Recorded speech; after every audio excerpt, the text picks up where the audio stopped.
Good morning or good afternoon, West Civ students.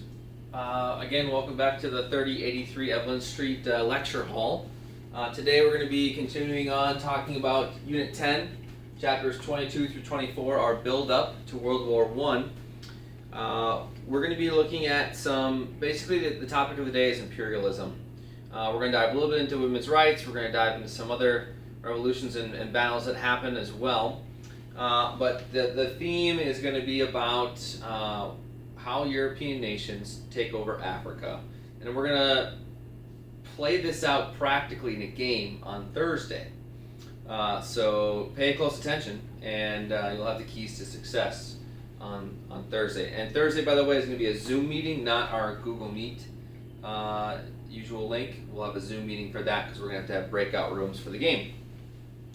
So quick, a little recap on kind of what we've been studying here.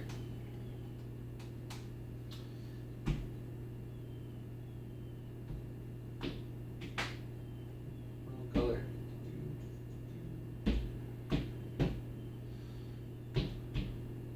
We talked about public health and this idea of utilitarianism by Jeremy Bentham, the idea of promoting the most good for the greatest amount of people. We talked about these different levels of society that are being played out, and you see these smaller, cramped rooms giving way to slightly bigger rooms with more lavish furniture, and eventually this really ornate picture. And this is kind of the ladder of success. People are actually able to move along this ladder, but you're not seeing big jumps from here to the lavish setting here. But for the most part, people's lives are getting better during this time period.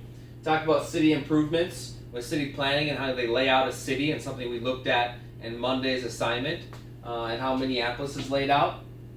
I'm just curious how many of you have ever seen something like that before, and why things are located where they are located. So I thought it'd be an interesting thing to take a look at.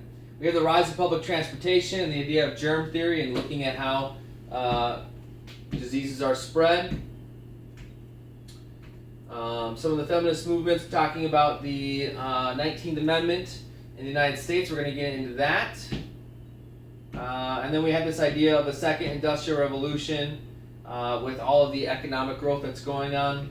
We talked about social Darwinism, survival of the fittest, and how that applies to people groups or to cultures. And we're going to take a good look at that today in talking about imperialism in Africa. The art form of realism comes into play. And then we talk about the different revolutions that happen or don't happen. We talked about the one in France, how there isn't necessarily a big revolution. It kind of peters out because the French ruler, Napoleon III, kind of gives power back to the people at times. We talked about in Italy with Count Camillo Cavour and Giuseppe Garibaldi, and how they kind of unite forces to create the country that we have today of Italy, and they have Italian unification. Talk about Germany and how Germany unifies under these two guys here, Otto von Bismarck and King Wilhelm I. Germany was a little bit more unique because they ruled more like an autocratic rule, more of a dictatorship than some of the other European countries. All right, so this is where we're going to start today. The wealth of nations here.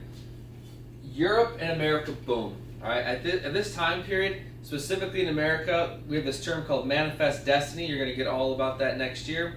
But it's just this giant push for America's destiny to establish themselves across the entire continent of the United States. We start moving west. We have gold rushes, right? We have the Transcontinental Railroad going through. This is kind of late 1870s, not quite in the 19th century yet, but the Civil War's ended, and America is just plowing through to establish itself across the whole country, just moving Native Americans farther and farther west or onto reservations, right? This is when we're trading around the world globally, and this is when European powers who have been trading around the world globally, the pace just picks up exponentially, and the amount of wealth and production that gets produced in European countries goes through the roof. And in so, makes those countries extremely wealthy and powerful. Africa and Asia, they have this huge stumble where they just keep coming across European power after European power, and they aren't contending. And we're going to see that it'll flip eventually, but at this point, they are getting ruled over in several different ways. A big key theme to that is transportation and technology. That is the theme for how these European countries are overwhelming countries in Africa and Asia. Transportation, it took 3 weeks to get across the Atlantic Ocean with a sailboat or with a ship powered by sails. Steamboat, you could do it in 10 days. 10 days, okay? Or steam-powered engine, I should say, not steamboat. It would take longer than 10 days. But and then so you have this transportation makes things more reliable. Just think of all the disasters that could happen and going across the Atlantic in 3 weeks, and you minimize that down to 10 days. It's a third of your time. The opening up of China in the Opium Wars is a big event that happens. The British are selling opium illegally in China. They're doing it illegally because they don't really care that the Chinese law says it's illegal because they're the British and they don't really care. And opium is a very powerful drug. It's the root of heroin is an opioid. And so the Chinese people are addicted to opium, and it's produced conveniently in the British colony of India. It's mass produced, being shipped very close right over to China, and it's being bought in droves. And the Chinese government doesn't like this because they don't like their giant population being a bunch of drug addicts. And this is exactly what happened. So the Chinese government decides, no, we're done with this, and they issue a statement like, hey, this isn't going to happen anymore. We're going to fight you if this does. And the British are like, okay, fine. And the British absolutely blow the Chinese out of the water. The Chinese back off. They sign a treaty. Fast forward a number of years. The authorities do this all over again. Again, the British blow them out of the water and just start taking over swaths of Chinese cities, specifically Hong Kong, which becomes a protectorate of Britain that China just signs away to having British authority. So this just gives Britain massive amounts of control over their colonies in China, and of course they're solidifying their foothold in India, and then all over Africa, as we're going to get to as well. So this is an absolutely unprecedented time. Can't tell you the amount of times I've heard that word said. This is like the highlight of the British Empire, right? They're establishing themselves all over Africa, all down the Nile, India, China, New Zealand, Australia. This is really when we're talking about the sun does not set in England. This is a key period for them. In the United States, Matthew Perry has this idea of gunboat diplomacy because the U.S. wants to get in on this action and all this colonization that's happening. And so he decides, a big push for them is with Japan because they've been really closed off. If you think China didn't like foreigners, Japan did not either. And so being that some of the other European countries were establishing themselves in Africa and the U.S. was kind of late to the game there, their push was in Japan. And it's just that straight shot right across the Pacific and could work well for us. And it did. And what happened was Matthew Perry sails in to Tokyo Harbor and basically forces the Japanese to sign a treaty that they're going to trade with the United States. And they're like, well, we don't want to. And he's like, okay, well, I'm going to open up a fire with my gunboats and we're going to destroy your city because guess what, Japanese people, we got cannons and you don't. And so Japan starts trading with the United States. At this time, immigration skyrockets into the United States. The whole term, the idea of the melting pot in the United States becomes very prevalent during this time. If you're looking at this chart here, you should be following along separately with this PowerPoint. Have that pulled up in Google Classroom as you go here. But if you look, the population moving into the United States is rapidly exceedingly high, and it's not just happening from like northwestern Europe, like Great Britain or Ireland. As you can see, that's in blue. You have consistent immigration from that area, but then also Central Europe stays very steady. Eastern Europe, Russia, not much immigration coming to the United States from there until 1910. And then Southern Europe, you got Italy, Spain, Portugal, Greece, kind of on the low end, and then it spikes towards the end. But pretty consistent from Northern Europe and Central Europe throughout. So this immigration in the United States absolutely causes that huge economic boom for us at the turn of the century there. Some big movements as well with immigration is the women's right to vote. And so the women are organizing into several different groups. The National Association for the Advancement of Women.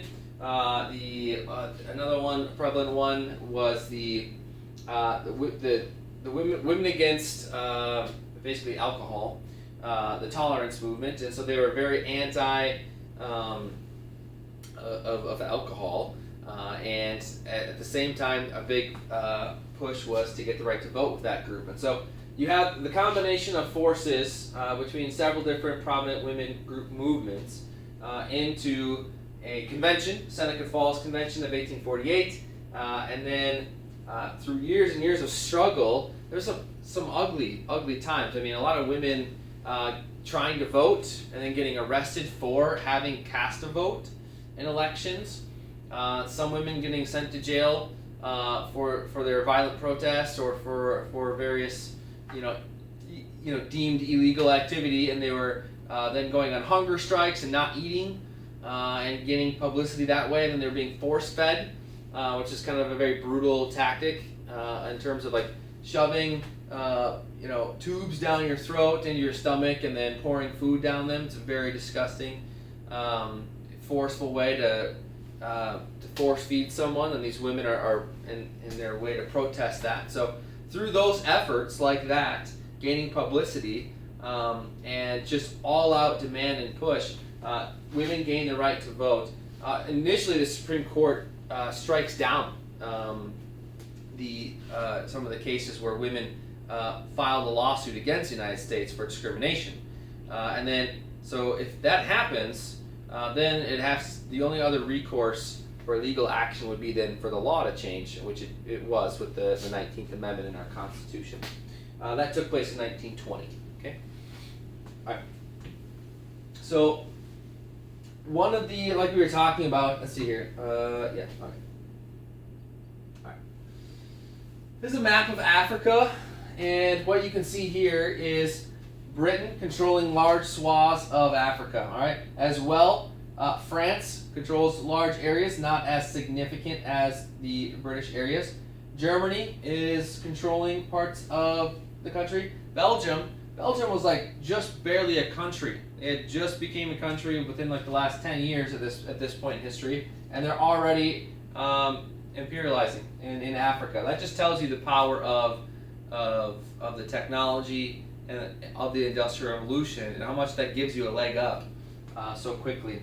Spain and Italy are also moving in as well. So there's this thing called the Berlin Conference in 1884, and the European powers that are listed here, France, Britain, Portugal, Germany, Belgium, Spain, Italy, etc., they all get together in Berlin, and they decide at this conference, hey, we all want to take part in colonizing Africa, and we don't want to run into each other and fight each other, because they kind of learned their lesson. When England and France were colonizing America, they butted heads all the time. You have the 7 Years' War or the French and Indian War, and it causes devastation, right? They've had numerous religious conflicts before that in Europe, between the nations in Europe, and they know what happens when you go to war. Taxes go up, people get unsatisfied, there's bloodshed, civil war, all kinds of crazy stuff happens when Europe is going battling, and Napoleon had really left his mark there, and people were just not having it. So they decided, hey, let's not fight over Africa, let's figure it out peacefully. And so they started to kind of place what's called spheres of influence. Like, hey, Britain's like, we already have spheres of influence here, and we kind of control a large amount of the monetary and banking system in Egypt, as well as trade to South Africa. And so they're kind of this Nile Basin area England kind of takes charge of. France already has spheres of influence here in West Africa, Again, not the most lucrative spot because it's like desert. So it just gets carved up, and the Germans start to send Germans to these areas of Africa and to start to establish themselves there and trade in those areas. All right. Along with that, it's just a simple process of virtually controlling the local population, and then taking the natural resources from those areas and using them for your own wealth and power. Now, a lot of the way that they went about that was not necessarily by controlling the local population down to a T themselves, as much as it was going into this area, establishing a sphere of influence. What I mean by that is they start to make relations with the local leaders of the area and force them to trade with them and force them into these agreements, but also keeping them in power. It wasn't like they went in and just killed all the leaders and then killed any uprisings that happened. And again, that it did happen in certain cases that way. But for the most part, the goal wasn't to just kill everybody as much as it was to keep a power structure where the Europeans were on top, the local leaders were in the middle, and then the populace was all down here, controlled by the local leaders who were in cahoots with the Europeans. Right? Now, where the bloodshed and conflict comes into place is the initial push into the country if things don't go the way of the Europeans, right? And that's when the bloodshed starts happening, but it would usually end quite quickly. This idea of white man's burden comes into play, and this is the idea that virtually it's just a very racist idea, but it's just this idea that it is the burden of the white man, of the European, to establish, I think the best term would be to civilize the African people, to Christianize them. We need to bring our values and our culture, which is superior to theirs, to them, and give them this blessing of technology. And they're looking at these Africans and their clothes, or the very skimpiness of them, and they're like, oh, we got to get them proper dress. We need to give them modern technology with running water and weapons, and we need to, they're living in huts. We need to build houses for them. They don't have a religion. They dance around a fire and chant. So we need to bring like civilized religion to them. So this is like this white man's burden of like, it's our job to help these people, these poor Africans. It's our job to help them. So now, you can ask yourself, is there anything wrong with trying to bring modern technology or modern things to a people group who don't have it? And I think we can all legitimately say, like, no, not necessarily, that's not wrong. Now, the mindset of our culture or our way of life being superior to theirs, that's when you start to get into the weeds of the ethical dilemma there. And, it's something that I wrestle with today in terms of, do I think that my culture or my way of life is better than others? And I think I even break it down into like my faith. Is my faith better than a Muslim's faith, or am I superior in my faith to that of someone who worships or follows the ways of Buddha? And you got to ask yourself and wrestle with that question too. And I think what I do is I just try to swing to Jesus and say, how can I love this person? How can I, have the love of Jesus shine upon them? And I just try to get away from that question altogether, because that question it's just a comparison question. And when you start to compare things, you're really just not in the right mindset, because Jesus never really did that. Because Jesus didn't look at those outward things. He looked at the heart, right? And so that's something that Europeans really missed here. And it's something that we have to stay focused on. It's interesting that we stay focused on in the Army. We're talking about this with our COIN operations, our counterinsurgency operations in Iraq and Afghanistan. And it's largely been completely shifted away from like, we got to get these people all this and this and this. It's like, no, we will build things for them, and we're going to rebuild infrastructure and things like that, and bring in vaccinations. But it's 100% in conjunction with the local rulers. And it's not from a sense of like, we have it better in America, so therefore you have to accept this. It's more so like, what can we do to help rebuild and restore? because we know that when we partner with the local leaders, instead of lording over them and forcing them into things, they will buy into our mission to stabilize the country much better. Speaking of which, we just had virtual drill this weekend, and some cool news. I got slated in the officer candidate program that I'm in. I got slated for to be an intelligence officer, which is really highly coveted. I did not think I'd get it. We got to pick like what are our top 5 choices to be what job to do, and I chose intel as my number 1 choice, and then beyond that I chose some like logistical things, and they've just taken on your class rank, and apparently I did a good enough job in that, so I'm really pretty excited about that. So anyways, more developments on that later, but that was a really cool thing that I did not think would happen, and it did, and very exciting. So okay, this last guy, Cecil Rhodes, this is where we'll wrap up here. He was a British man who went into Africa, and he just wanted to take over all of Africa. No joke, that's what he wanted to do. Very, very racist, did not think very highly of Africans. He would go in, enslave the local population. He basically started a diamond business within Africa, De Boer's diamond business, and I believe they're still around today. They actually control like a significant portion of the world's diamonds that they're still around today. And he became very, very wealthy, and then when he used his wealth to buy more land, use that land to take out more natural resources, hire more soldiers to take over more land, enforce more treaties, and just kept going. And he was very much bent on this to be a white man's burden, like, this is my job to colonize Africa for the British Empire. And people in Britain loved him for it. They were like, this guy's awesome. He's like taking over all of Africa on behalf of the British. And so, but he died early. He made his way into an early grave through some less than reputable habits. So, we're going to play a game on Thursday. It's called the Scramble for Africa game. I'm going to break the class up into 6 groups of approximately 4 to 5 individuals. And that your group will either be England, France, Germany, Italy, Portugal, and Belgium.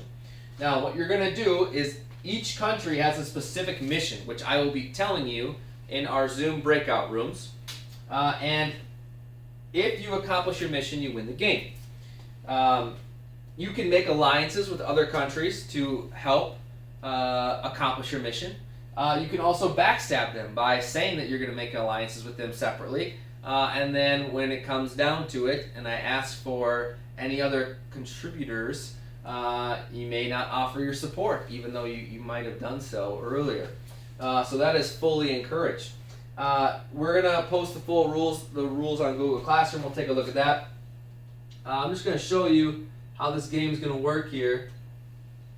You're going to take a look at this map of Africa, and you can see in red you have England, France, you're in blue, you're over here, Belgium, you're in the middle, Belgium, Congo, Germany, you're on the east and west side of Africa, and Italy, you're kind of out here on the flanks, and then Portugal in the west and east part and north part of Africa. Now what's going to happen is you're going to be placing spheres of influence in different territories throughout Africa on your turn and conducting battles or going to war versus other countries. So for instance, England, you go third. You might want to, based on what your mission is, which only you will know, you might want to put a sphere of influence in Anglo-Egyptian Sudan. So you might want to put it, by putting a sphere of influence, we're going to circle it, and there you go. However, when it comes down to France, and it's France's turn, and France's mission is something to do with maybe this territory, they're also going to put a sphere of influence here. Now we got 2 countries vying for control of this area. That's going to cause a war. All right?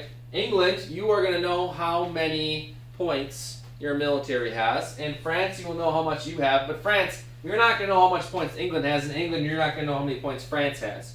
And so during the conflict, whoever has the most points is going to maintain control over that area, and their sphere of influence will then turn into an actual territory that they control, which makes it a lot stronger. All right, so everyone starts off with several regions that they already control, and you'll need to pay attention to what your mission is in order to accomplish it, to be the master. All right, and then at the end, we're going to wrap up and talk a little bit about what happened, because everyone's mission is going to paint a picture of Africa in terms of historically how things go, and we're going to look at the effects of that.